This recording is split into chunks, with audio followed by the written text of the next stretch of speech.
У нас следующий доклад Autonomous Mobilization, Navigating Transient Solidarity for Lasting Impact in Anti-War Movements. Да, то есть мы движемся теперь ближе к протестной, наверное, активности, правильно? То есть активной minorities, протестной активности. Вот. Добрый день, коллеги. Меня зовут Аня Калинина, но сегодня я буду презентовать на английском. Hello, my name is Anna Kalinina. I'm a second-year PhD candidate at the Institute of Sociology and Culture of Organization at Leuphana University in Lüneburg, Germany. And a bit of a background for my presentation today. So this presentation is based on my PhD thesis. Currently, I'm done with my empirical stage. I was basically surfing through various anti-war Telegram channels, and I also conducted and still conducting several interviews with activists and people who work in NGOs and NPOs. So my disciplinary positioning is in sociology of organization with an interest in political organizing. And the big question that I encountered as I was writing my thesis is, what do we actually call it? So in Russian, we would say антивоенно настроенные россияне или антивоенная сеть, Russians with anti-war positioning or anti-war network. Calling it a movement is not really technically correct. And calling it a network doesn't really describe how it functions and what does it do. Moreover, such like strategic and conventional sociological terms like mass mobilization, collective shared identity, identifiable leaders, identifiable ideology, concrete goals and symbols in this anti-war mobilization, they don't really exist. Instead, we have several dispersed, distributed agents and participants. The fabric of anti-war engagement is very heterogeneous, transient, and ephemeral. So the challenge for me was how to conceptualize that, especially as we move from the fixation on collective identity towards the question of where the capacity to act is being found, how different dispersed agents find ways to engage into anti-war cause, especially when the hope for exponential growth of social mobilization seems quite unsubstantial.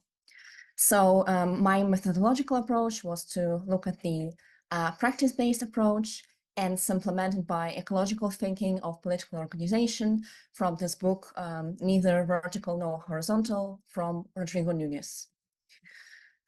So first thing that we notice when we look at the kind of anti-war engagement is that it's very differential. There is an article that I highly recommend from Mayor Olipieva, Is Civil Society in Russia Really Dead? And there she basically lists different ways of engagement that are more based on kind of like social affiliation, like student initiatives, women's resistance, teachers, ethnic groups, professional anti-war solidarity, but also ways of doing or ways of resisting, like drawing graffiti or counteracting propaganda. In my research, I look at kind of functional differentiation within the, well, let's say, anti-war community. And I kind of focus on the question of how and where is the capacity to act is being found. And tangibly, we can see that there are groups that engage into symbolic ways of resistance, groups that continue with more kind of bureaucratic ways of resistance, like sending complaints and letters, militant groups with sabotage of infrastructure, affinity and support groups that provide psychological support, aid groups that help people to relocate and provide free legal advice, and semi-professional communities that support activists with technological help, technical knowledge, organizational advice. So I collected just a couple of examples to show this diversity. So we have on Telegram channels things like tips on how to make anti-war stickers, on how to make a snowflake with a peace symbol in it, on how to hide anti-war propaganda in socks in supermarkets, but also on how to make incinerationary devices to fight the police, or this Google Drive where people collect agitational materials that everybody can print and distribute in their cities. The famous Telegram chatbot from Overday Info that provides you quick legal advice in case you're in trouble with the police, or this database also on Telegram that gives you different ideas of how to argue with your parents, let's say, or people who support the war, and how to try to reconvince them. And finally, platforms like this that basically engage in crowdfunding efforts to cover fees for people with anti-war attitude. So what does thinking ecologically means, and why ecological thinking is a very good framework to think about the anti-war effort? So Nunes basically states that whatever we totalize as the movement is in fact a non-totalizable network made of several different networks. Further, he writes, there is no cogent reason to think that this plurality should be homogenized by the adoption of a single organizational form, nor that the whole field should be brought under the aegis of single organization. In short, this means this totality and diversity of different forms of engagement doesn't need to be brought into kind of centralized organizational control. Then he outlines what this ecology actually means, and he basically talks about this distributed ecology of relations, traversing and bringing together different forms of action. So what we saw, militant protest, symbolic protest, disparate organizational forms. So for example, militant cells, they have kind of closed participation. They don't really extend their ranks to new members. Meanwhile, structures like feminist anti-war resistance, they base on the cell form. Then we have also individuals that compose or collaborate with them, unaffiliated individuals who attend protests, share material online, or even just sympathetically follow developments on the news, web pages, and social media. So ecology is unintentional. It doesn't have any single center of coordination. And it's not a kind of a meta-organization composed of smaller ones. Further, when we look at this plurality of organizational forms, we see that through the kind of centralization factor, if one of the branches or one of the nodes of the network shuts down, the whole system continues to function. Or other way around, if the system is shut down, there will be still cells that continue to function.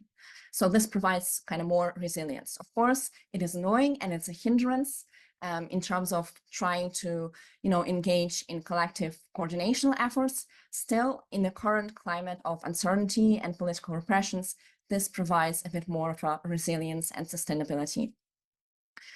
Furthermore, when we look at diversity of tactics and goals and agendas that are associated with this war, we can see that agents can synergize without any planning or coordination. So, for example, a protest idea can be circulated through Telegram networks, and some other groups might pick up those ideas and accentualize them in a different way. Finally, when we talk about this climate of fear, atomization, and depolitization, we can conclude that any push, so any kind of engagement in the direction of common goal is principle is welcomed. And thus, this plurality is a given rather than a condition to overcome.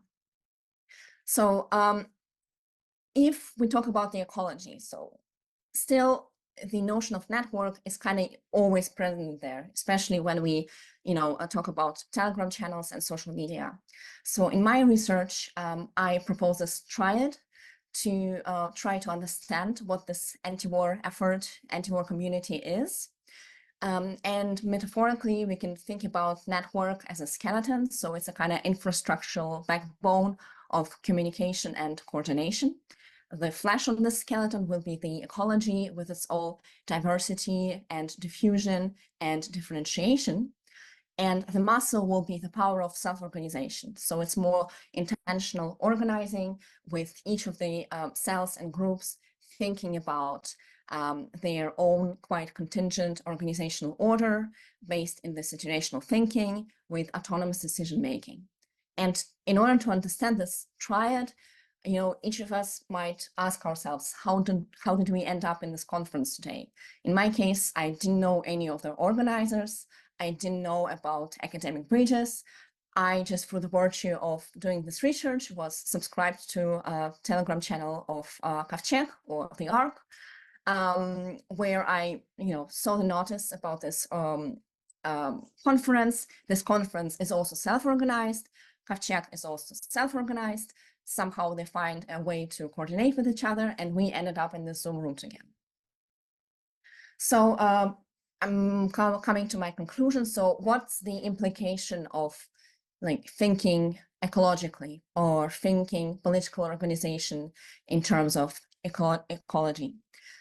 First, it kind of takes those ideas of, social movement or social effort having to produce a coherent and strong counter-hegemonic order based on a cohesive alternative world building and collective identity into the background. And if you know the literature following the 2011-2013 protest, you know that a lot of a critique of the fair elections movement was in its inability to produce a strong enough collective identity that would be able to promote institutionalized change. When we think ecologically, this fixation on the effect or in the production of strong identities, it goes a bit into the background. It's always there, it's important. However, it allows us to think about this fabric of engagement and concern with enhancing capacity to act. And looking at the power of a present engagement and think, how can a single individual that is not part of any network, that is maybe looking to be part of the network, can promote something or can affect something here and now, even if it's on a very small scale, even if it's a small deed or mala dela.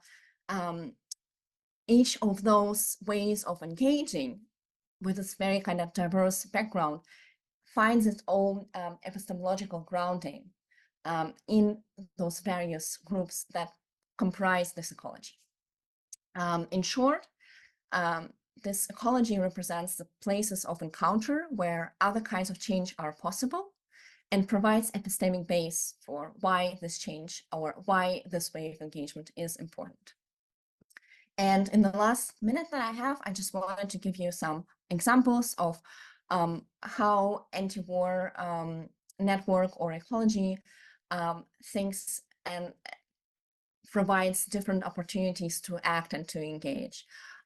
So one of those will be, for example, the catalog that Kovcheg or the ARC has been collecting throughout the years of the war, where you can go there and see, what kind of anti-war initiatives exist. They don't even necessarily have to have an explicit anti-war character, but they're still a part of the ecology. They can have different focus on ethnic activism or in legal help or work with relocated communities. Another example is a platform that is called Reforum. And this is basically a very interesting example of this kind of vacancies or small jobs that you can take to help Russian, Belarus, and Ukrainian initiatives and organizations. You can sort by kind of like areas that are interesting to you and expertise that you can provide to help those initiatives. And finally, this is an initiative from Media Partizane. that gives you kind of recipes and guides on how to engage into infowar and try to combat propaganda in a way that you find safe. So there are different options that involve kind of gradation of risks from safer to more risky one, with very detailed description on how can you engage and be part of these initiatives. So that's it. Всех представивших докладчиков буду называть по имени. Вопрос